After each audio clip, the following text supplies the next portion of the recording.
What's good, LFM fam? It's your girl, Jen A. Sky, back with another episode, and today we're diving deep into the life and legacy of a true queen of soul, Angie Stone. Now, I know many of you were hit hard by the news, as was I. The reports saying Angie Stone recently passed have been circulating, and it's with a heavy heart that we dedicate this episode to celebrating her incredible journey and the unforgettable mark she left on music. And seeing the news, it felt like a piece of the soul era went with her. Angie Stone embodied a raw, authentic vulnerability that so many of us connected with.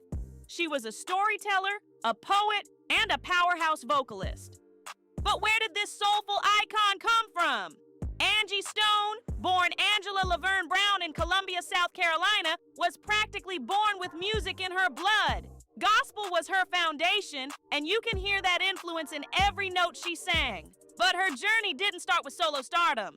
She actually broke into the scene as part of the hip-hop trio, The Sequence, back in the late 70s and early 80s. Now, for those of you who don't know, The Sequence was a groundbreaking all-female hip-hop group signed to Sugar Hill Records. They dropped hits like Funk You Up and I Don't Need Your Love, Part 1. And Angie, going by Angie B back then, helped pave the way for women in hip-hop. It totally set the stage for her to continue on her musical path. But Angie's heart was always pulling her towards soul and R&B. So she went on to join Vertical Hold in the early 90s. Guys, if you haven't heard their hit, Seems You're Much Too Busy, go stream it immediately. It's pure 90s R&B goodness. However, her journey didn't end there either. After that venture, she formed Devox with singer Lenny Kravitz's cousin, Jerry DeVoe, and Charlie Mole.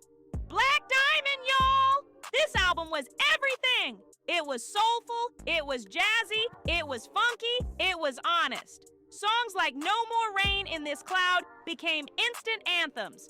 Anthems of resilience, of self-love, of getting through the BS.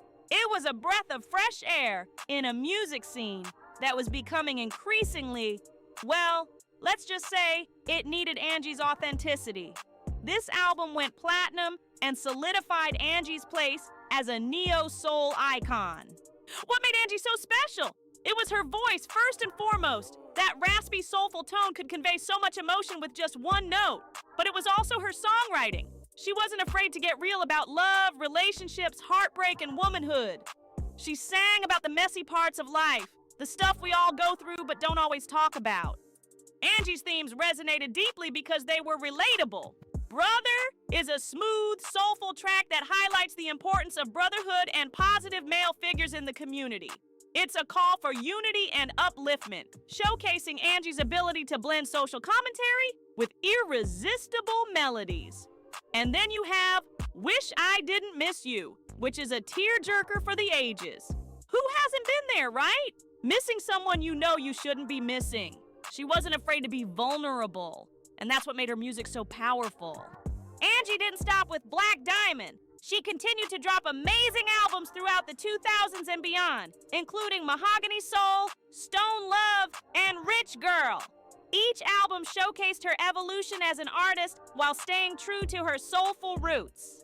She collaborated with everyone from Snoop Dogg to Musiq Soulchild, proving her versatility and her ability to blend genres seamlessly. And her influence on today's artists is undeniable. You hear echoes of Angie Stone in the voices of so many contemporary R&B singers. But Angie's talents extended beyond the recording studio. She also had a successful acting career, appearing in movies like The Fighting Temptations and Pastor Brown, as well as television shows. And let's not forget her advocacy work. Angie was a strong voice for women and for the Black community, using her platform to speak out on important issues. She was a true Renaissance woman. For me, Angie Stone represented a type of woman I aspired to be. Strong, confident, unapologetically herself. She wasn't afraid to be real, to be vulnerable, to be human. And in a world that often tries to box us in, that was incredibly inspiring. Her music was the soundtrack to so many moments in my life, from heartbreak to self-discovery to pure joy. Angie Stone wasn't just a singer, she was a cultural icon. She redefined soul music for a new generation, and her legacy will continue to inspire artists and fans for years to come. So, LFM fam, let's celebrate Angie Stone's life and music by revisiting her albums, sharing our favorite songs, and keeping her spirit alive. What are your favorite Angie Stone songs? Drop them in the comments below. And don't forget to like and subscribe to the LFM podcast for more soulful conversations. Thank you for joining me on this journey of remembrance. Until next time, stay soulful.